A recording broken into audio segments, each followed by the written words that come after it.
Hello viewers, এটাই আমাদের গল্প ধারাবাহিকের আরও একটি নতুন ভিডিওতে আপনাদের সবাইকে স্বাগতম। এই ভিডিওটির মাধ্যমে আপনাদের জানাবো জনপ্রিয় ধারাবাহিক এটাই আমাদের গল্পর আরেকটি নতুন আপডেট। গল্পটিতে চলছে টানটান উত্তেজনা, ধামাকার পর ধামাকা ঘটেই চলেছে।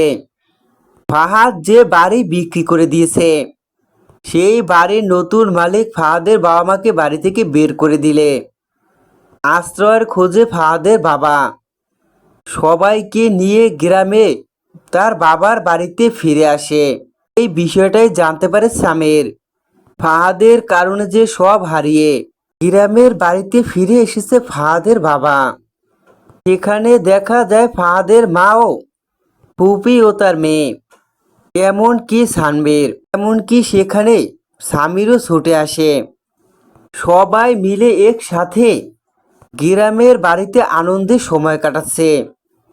সামির তার বাবা মায়ের সাথে আনন্দে সময় কাটাতে পেরে অনেক খুশি। এমনকি সেখানে মেহরিনকেও অনেক হাসি খুশি অবস্থায় দেখা যায়। আর সেই তাদের আনন্দের মুহূর্তেই ঝড় হয়ে এলো ফাহাদ। কেননা ফাহাদকে তো সায়রা বাড়ি থেকে বের করে দিয়েছে। নেই চাকরি, হয়েছে এখন পথের পথিক। আশ্রয় নেওয়ার মতো কোনো আশ্রয়স্থল নেই। পথেই পাগলের ভেসে ঘুরে বেড়াচ্ছে ফাহাদ। ঘুরতে ঘুরতে অবশেষে ফাহাদের মনে পড়ে যায় তার বাবা মার কথা।